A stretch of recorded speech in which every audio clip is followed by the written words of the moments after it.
É preciso ter o caráter de Jesus e principalmente o amor do Pai.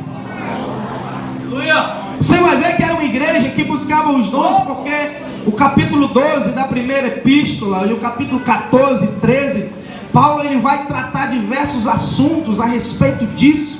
Ele vai falar sobre o dom de variedade de línguas, ele vai estruturar uma doutrina dos dons espirituais. Nós percebemos até mesmo no capítulo 14 que havia uma certa confusão, desordem no momento do culto, por conta dos dons espirituais que havia naquela igreja. Só que ao mesmo tempo, o que percebemos é que esses dons, essa diversidade ministerial, ela trazia uma competitividade para aquela igreja que não era saudável. Haviam ali grupos naquela igreja. Capítulo 3 de Coríntios vai nos dizer que havia o grupo de Apolo, havia o grupo de Paulo e havia ali também o grupo de Pedro. Haviam panelinhas na igreja de Corinto, queridos. Havia um grupo, não, aqui nós somos de Paulo. Havia outro grupo, não, aqui ninguém é de Paulo, aqui nós queremos o que Pedro diz para nós. Já haviam outros, não, nós somos aqui do grupo de Apolo. Não se misturamos com o grupo de Paulo e nem com o grupo de Pedro. É só a gente aqui e acabou a história. Havia ali uma competitividade porque um tinha um dom de línguas, o outro tinha um dom de profecia, um pregava, o outro cantava, e ali ficava aquela rincha, aquela disputa de quem tinha mais poder de Deus. Por isso essa igreja, ela tinha muitas confusões.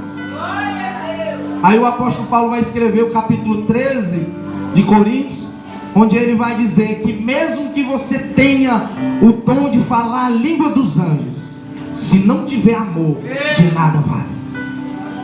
Mesmo que você entregue o seu corpo para ser queimado, se não tiver amor, de nada vale. Porque o que evidencia um crente salvo e cheio do Espírito Santo não são os dons, mas sim os frutos do Espírito Santo. O que evidencia que você é um salvo, que você é um filho de Deus, não é aquilo que você faz, mas é aquilo que você é. E o que importa para Deus não é aquilo que você faz, querido, porque Ele faz até jumenta pregar se for possível, se for preciso. Para Deus o que importa é quem você é. Qual o teu caráter? O que há no teu coração? Mateus 7 vai nos dizer que haviam ali pessoas que tinham dons do Espírito. Um vai dizer para Jesus naquele dia: ah, eu orava em outras línguas. O outro vai dizer: em teu nome eu expulsei demônios. O outro vai dizer: em teu nome nós operamos maravilhas. E Jesus vai dizer: apartai-vos de mim, porque eu não vos conheço. Porque não é pelo que vocês fazem, é pelo que vocês são. Mais uma vez eu repito, a salvação ela não diz respeito aos dons e nem ao chamado que você exerce na igreja, mas diz respeito ao caráter do Cristo que é gerado em você e ao amor do Pai que está no teu coração. E Corinto sofria esse paradoxo. Havia essa competitividade, havia essa rincha, essa rivalidade. Sabe o que me chama a atenção, queridos? Não é diferente dos nossos dias. Hoje, nos nossos dias, há igrejas que buscam o poder do Espírito. Há igrejas que buscam o Pentecostes, que buscam os dons espirituais. Mas em contrapartida há muitos grupos, há muitas contendas e dissensões dentro das igrejas, dentro das denominações. Há muitos ministérios, mas há uma competitividade entre eles. Ah, eu prego mais do que fulano. Ah, eu não gosto quando esse fulano prega, porque eu prego melhor do que ele. Ah, não sei porque chamaram fulano para cantar, se eu canto melhor do que ele. E há aquela rivalidade, há aquela disputa, há aquela maratona para quem chega primeiro no púlpito para se apresentar e demonstrar a sua exibição. Jesus nos mostra, nos ilustra isso em Lucas capítulo 10, na parábola do bom samaritano. Havia ali uma maratona para chegar no púlpito. Havia ali um judeu que vinha de Jerusalém para Jericó, havia sido saqueado, estava espancado à beira do caminho. Enquanto isso, passa um sacerdote naquela correria para ir para o púlpito, para se apresentar, e nem dá conta de que havia ali um rapaz ferido. Na mesma pegada vem um levita e também nem sequer olha para aquele homem. Mas diferente deles aparece um samaritano que nem se relacionava com os judeus, e teoricamente eram dois oponentes, antagonistas. Mas diferente daqueles dois, o samaritano cuida daquele homem que está ferido, leva ele para uma estalagem, paga, investe naquele homem que está ferido. Há uma grande competitividade nas igrejas hoje pelos púlpitos, mas há uma frieza de amor nos corações com relação aos perdidos. Há uma disputa para pregar, para cantar, mas não há um amor para evangelizar. Não há um amor para visitar. Sabe por quê? Porque evangelismo, visita, cuidado com os feridos é trabalho de bastidores. E a competitividade é justamente para aparecer e para pegar no microfone. E isso causa as rivalidades, causa os grupos, os egos. Pastores se dividem porque não tinha oportunidade. Os jovens saem da igreja porque aqui ele não recebeu oportunidade, e lá na igreja do fundo de Quintal do Fogo recebeu a oportunidade. Eu vou para lá porque aqui não me deram oportunidade e lá me deram, então eu vou para lá.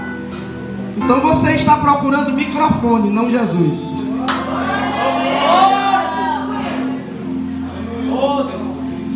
A igreja de Corinto, ela buscava o poder, ela buscava a oportunidade ministerial, mas não tinha o caráter de Jesus e nem o amor do Pai. O desejo do meu coração é que o seu coração não venha queimar por exercer um ministério, mas que venha queimar a amar a Deus sobre todas as coisas e ao próximo como a você mesmo. E tudo que vier a ser feito, realizado, seja secundário à religião, a verdadeira religião que Jesus estabeleceu, que é o cuidado dos órfãos e das viúvas. Essa era a realidade de Corinto, e Paulo percebe que assim como não havia amor para uns com os outros, não havia paternidade naquela igreja. É por isso que ele declara no texto que eu e você fizemos a leitura: eu estou vendo aqui nessa igreja 10.000 tutores. Eu estou vendo aqui nessa igreja, o que ele está querendo dizer é que há 10.000 professores de escola dominical, de líder de departamento, de obreiro, de presbítero, mas eu não estou vendo aqui nenhum pai espiritual. E ele vai dizer: eu vos gerei em Cristo como filhos. E embora tenhais muitos tutores, contudo não tem nenhum pai nessa igreja. E ele vai dizer: eis que eu envio Timóteo, o meu filho amado, a quem gerei. Paulo está aqui tratando de um assunto, de um tema muito relevante: a paternidade espiritual. E paternidade espiritual, no sentido eclesiástico, no sentido de contato físico, não fala da paternidade biológica, e muito menos da paternidade de Deus para nós como filhos, mas sim fala de uma paternidade manifestada pelos homens, pela igreja.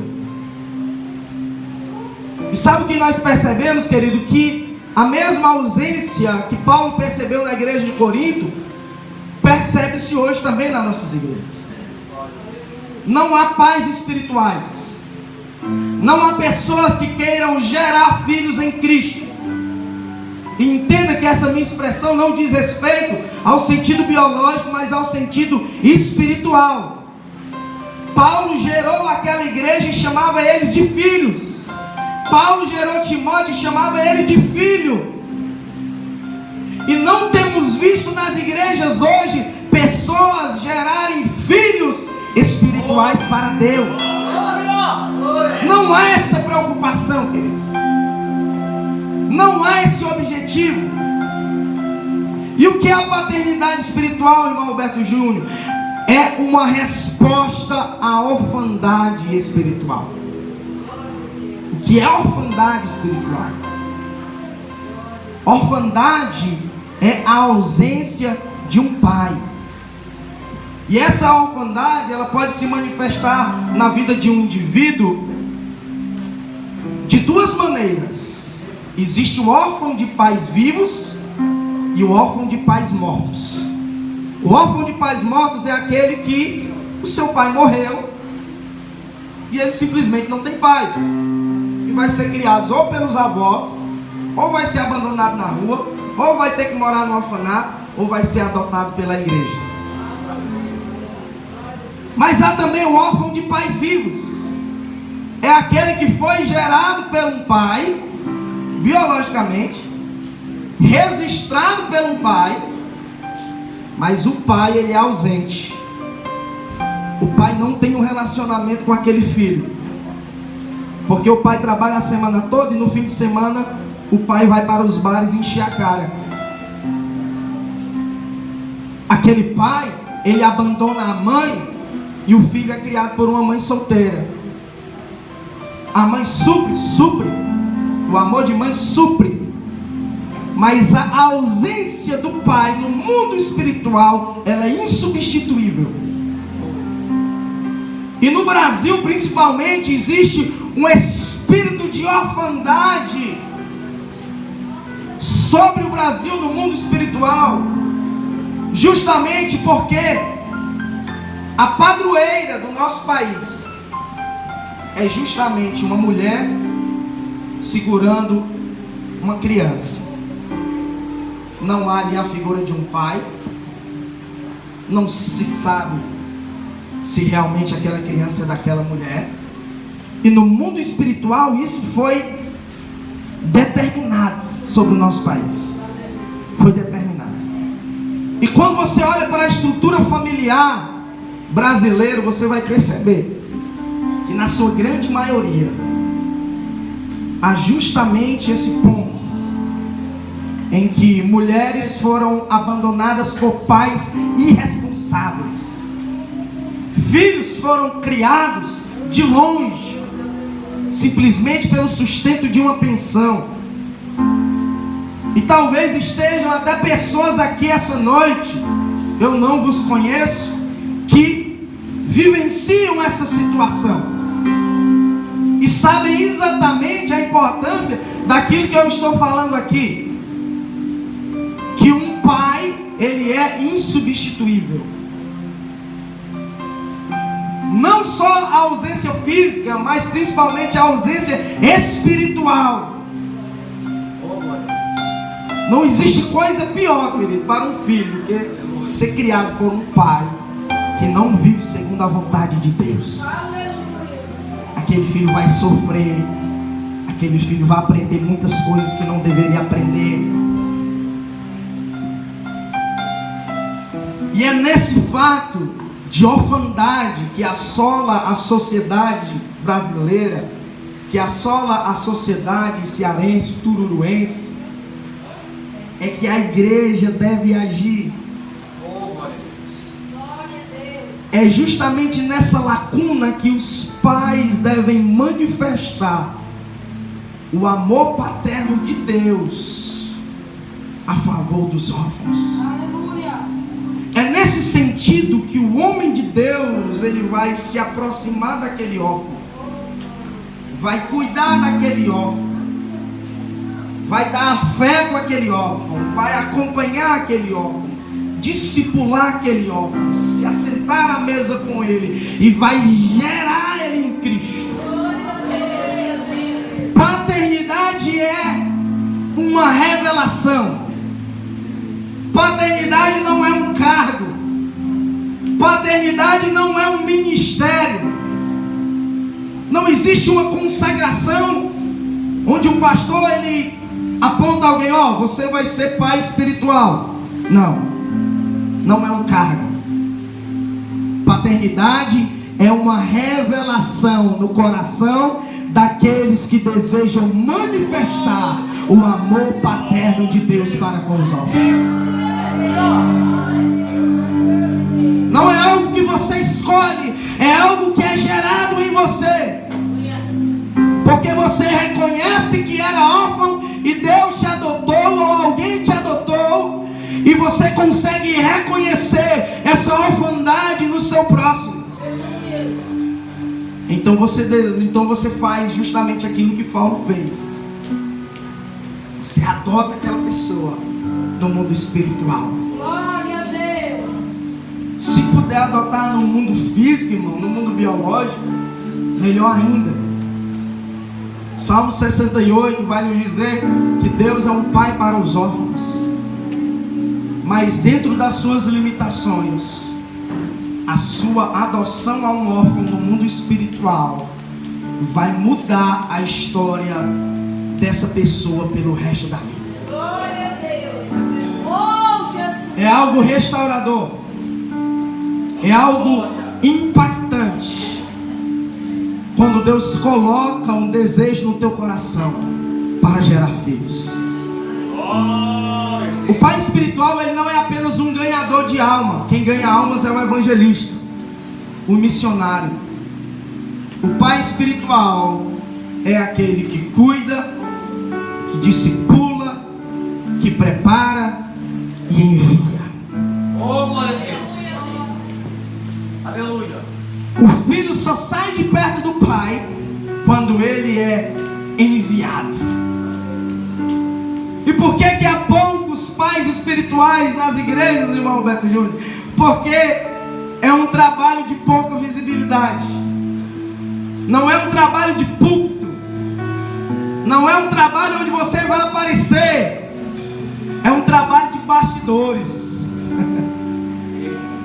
É um trabalho onde você não vai ser visto. É um trabalho onde aquele filho que você gerou, ele vai ser enviado, vai crescer, vai aparecer. Mas justamente porque ele teve um pai espiritual. É possível que o seu filho espiritual seja reconhecido e as pessoas nunca saibam quem foi o pai espiritual dele. Porque o objetivo do pai espiritual não é gerar filhos para si, e sim gerar filhos para Deus. O filho espiritual não trabalha por reconhecimento. O filho espiritual trabalha por galardão no céu. E a minha pergunta nessa noite é: quem está disposto a ser um pai espiritual? Aleluia! Ser um pai espiritual é um escândalo para os nossos dias. Porque ninguém se aproxima de alguém senão por um interesse, senão por obter algum favor, senão pela reciprocidade. E você se aproximar de alguém sem interesse algum, de forma incondicional, investir o teu tempo com aquela pessoa, investir até mesmo muitas vezes dinheiro com aquela pessoa. Isso não vem do homem, queridos. Isso vem de Deus. É por isso que paternidade não é um homem. Paternidade é um corpo do Pai da eternidade na terra. Deus, ele preenche a paternidade. Deus, corpo com a paternidade dele, e você automaticamente, de forma espontânea, começa a manifestar essa paternidade, esse amor para com os órfãos, e vai gerando filhos, e vai gerando filhas, e vai gerando filhos e filhas no mundo espiritual para Deus. E eu preciso que você entenda isso, que em primeiro lugar, paternidade é uma revelação de Deus. Ah, irmão Alberto Júnior, eu não sou pastor, eu não sou obreiro, eu não sou diácono, eu sou um irmão novo convertido, mas eu tenho tanto desejo de ajudar pessoas. A revelação paterna de Deus está incomodando o teu coração, está enchendo o teu coração, está te impulsionando. A paternidade, ela não precisa de um cargo, querido. A paternidade, ela só precisa de ousadia. Não há nada que impeça um pai de gerar filhos e filhas para Deus. Paternidade é uma revelação. Oh, glória a Deus. Em segundo lugar, a paternidade é um relacionamento. Não é um relacionamento paternalista. O que é paternalismo? Paternalismo é um relacionamento de um líder para um liderado, de um chefe para um chefiado. A mesma coisa de um patrão no trabalho que dá ordens para aquela pessoa, cumpra isso, cumpra aquilo, e aquela pessoa tem que cumprir para obedecer e para que ela possa sobreviver naquele relacionamento. A partir do momento que aquela pessoa começa a desobedecer, ela é o quê? Demitida. Acontece o quê? Um rompimento naquele relacionamento entre os dois. A paternidade não. A paternidade, ela é um relacionamento familiar. E não há rompimento para relacionamento familiar. Não tem como romper, porque ele não existe para satisfazer uma necessidade contratual. Ele existe para satisfazer uma necessidade espiritual entre alguém que está cheio do amor e uma pessoa que está ausente desse amor. Então é um relacionamento profundo. Não é uma doutrina bíblica. Não há uma estrutura na Bíblia para você doutrinar a pessoa para que ela seja um pai. Não há uma doutrina bíblica para você treinar uma pessoa a ser um pai espiritual. Paternidade é um diálogo profundo entre duas pessoas, entre uma que está disposta a ajudar e outra que está disposta a ser ajudada. Então, uma paternidade, ela é desenvolvida em um aconselhamento sério e íntimo. É por isso que a paternidade, ela não se desenvolve nos púlpitos. A paternidade, ela se desenvolve em mesas. Ela se desenvolve em mesas, porque ela se atribui de resolver pessoas. Entenda algo, queridos. A paternidade, ela não resolve problemas, ela resolve pessoas. Porque nós não resolvemos problemas, nós resolvemos pessoas. E pessoas bem resolvidas resolvem problemas, enquanto pessoas mal resolvidas se tornam o próprio problema. E nós precisamos vivenciar essa realidade, porque se você for olhar para o ministério de Jesus, dificilmente Jesus estava em púlpitos.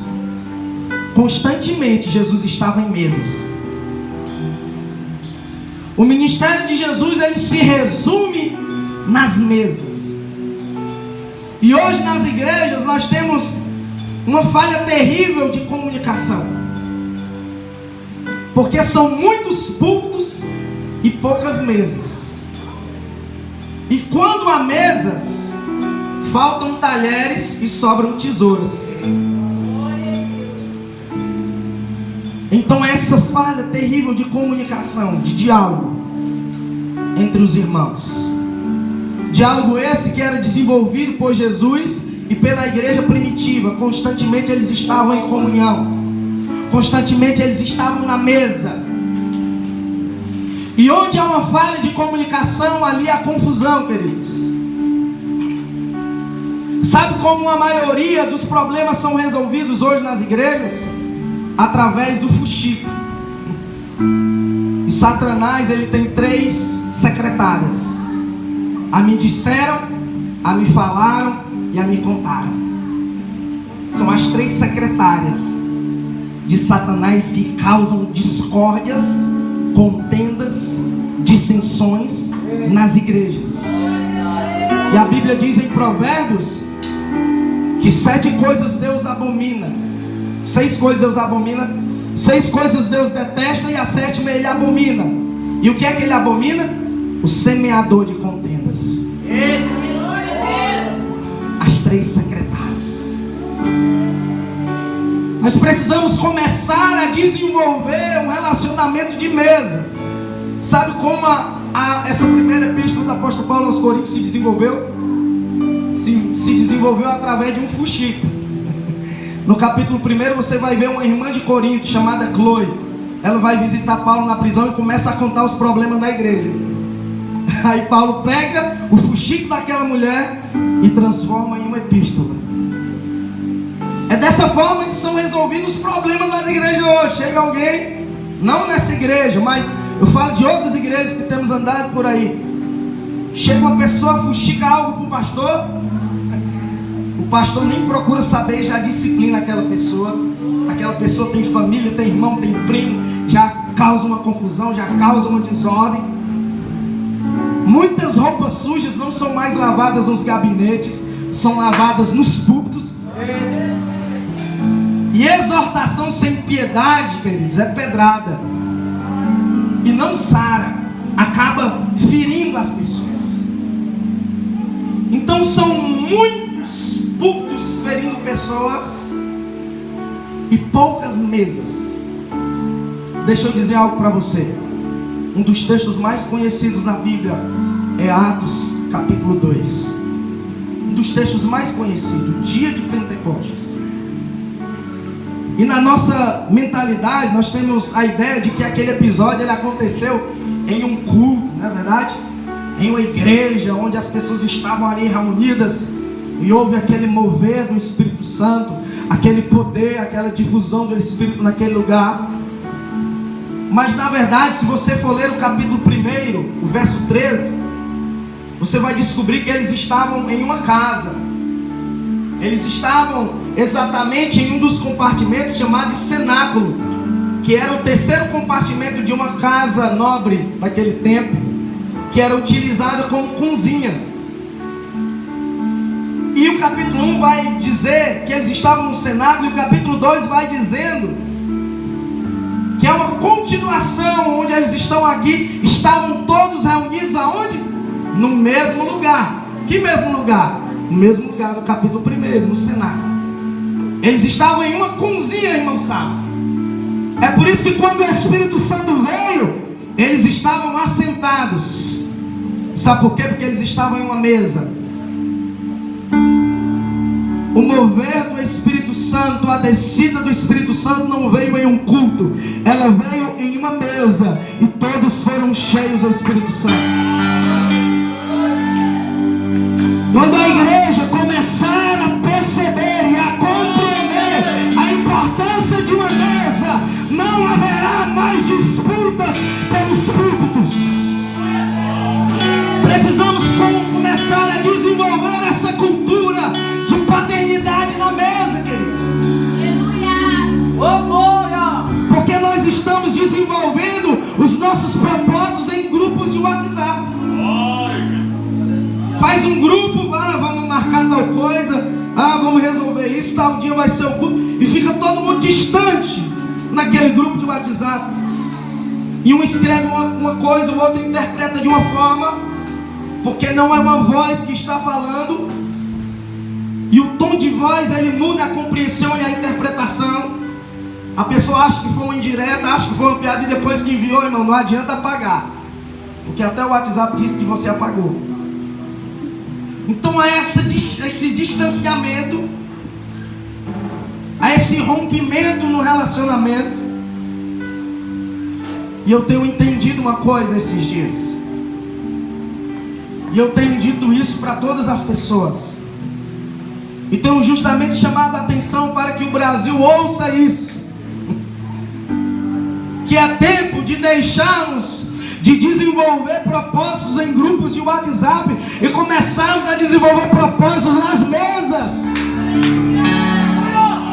É chegado o tempo, queridos, de nós começarmos a comungar na mesa, porque talvez existam muitas pessoas feridas por causa dos púlpitos, mas eu profetizo que as mesas irão curar aqueles que foram feridos por púlpitos. Aleluia! Coloque a mão no ombro do irmão que está do teu lado, mexe com ele para lá e para cá e diga assim: meu querido, eu vou se assentar à mesa contigo. Eu vou me assentar à mesa contigo. Você vai cuidar de mim, eu vou cuidar de você. Foi na mesa que Jesus ensinou os seus discípulos. Foi na mesa que Jesus ganhou os publicanos e pecadores. Foi na mesa que Jesus ganhou Zaqueu. Foi na mesa que Jesus se tornou amigo de Lázaro. Foi na mesa que Jesus abriu os olhos dos dois discípulos que iam no caminho de Emaús. Foi na mesa que Jesus, que Davi, curou a orfandade de Mefibosete. Eu profetizo que é na mesa que as igrejas serão curadas, que feridos serão curados. Deus irá.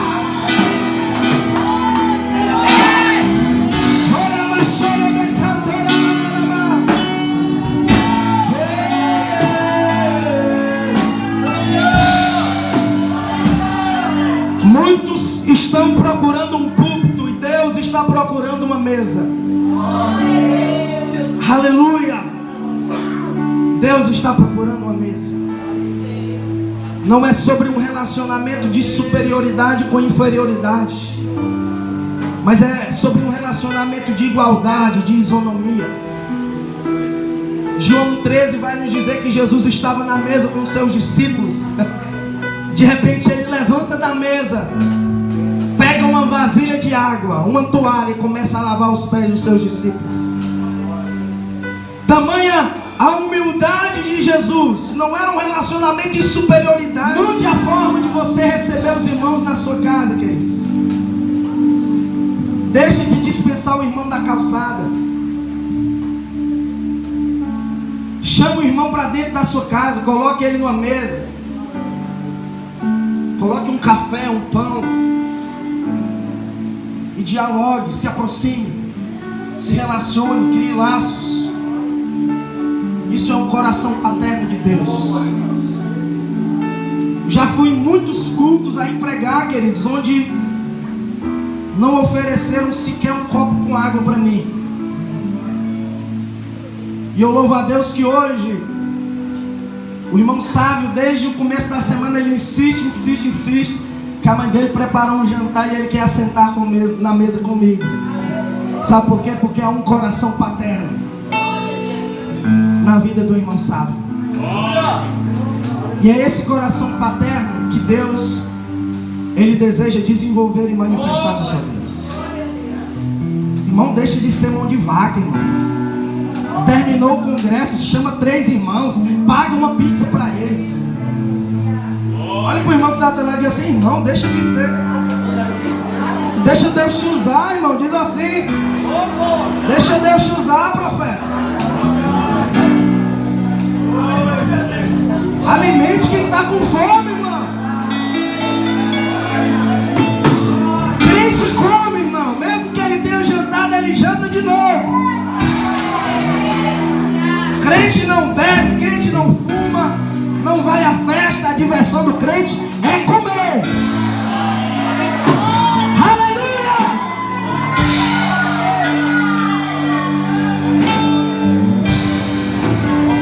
A revelação da paternidade de Deus. Abraão chamou 3 homens para se assentar na mesa, comer pão, lavou os pés deles. Quando Jesus se manifesta na pessoa de Jesus, quando Deus se manifesta na pessoa de Jesus, sabe o que Jesus faz?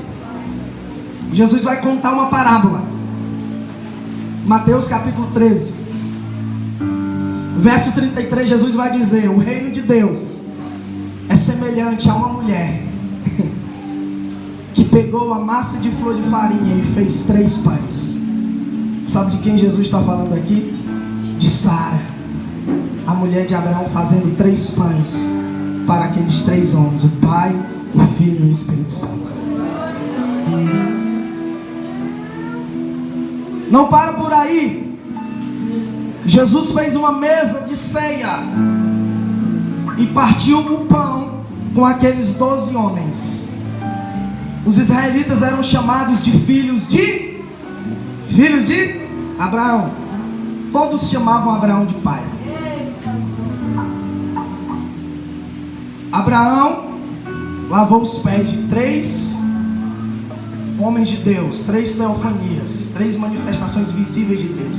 Deu pão para aqueles homens, e Jesus vai retribuir 4 vezes mais, dando pão para 12 homens e lavando os pés de 12 homens. E sabe o que me chama a atenção? Capítulo 19 de Lucas, Jesus vai entrar na casa de um publicano, e o publicano chama Jesus para entrar na mesa. E quando Jesus começa a pregar o evangelho para ele, Zaqueu, ele vai dizer: se eu pequei e roubei alguém, eu vou retribuir 4 vezes mais. Aí Jesus vai dizer: esse aqui entendeu. A salvação entrou nessa casa, porque esse também é um filho de Abraão. Porque o mistério de Deus é aquilo que tu oferece a Ele, Ele te dá 4 vezes mais. É por isso que Ana ofereceu Samuel para Deus, e Deus deu 5 filhos para Ana, 4 vezes mais. Entrega aquilo que Deus está te pedindo, que Ele vai te retribuir 4 vezes mais, e no porvir te dará a vida eterna. Paternidade é revelação, paternidade é relacionamento, paternidade é plataforma de destino. Paulo gerou Timóteo e agora está enviando Timóteo para Corinto. Verso 17 ele vai dizer: eu gerei Timóteo, meu filho, e estou enviando ele a vós. Paternidade é cuidar, discipular, preparar e enviar. O sucesso da paternidade não está na quantidade de filhos que caminham com o pai espiritual, mas sobretudo na quantidade de pessoas que foram enviadas para os seus destinos. Porque paternidade não é uma denominação, é uma casa de destino. Paternidade é um arco que Deus usa para que o arqueiro Jesus lance as suas flechas. Isso é paternidade.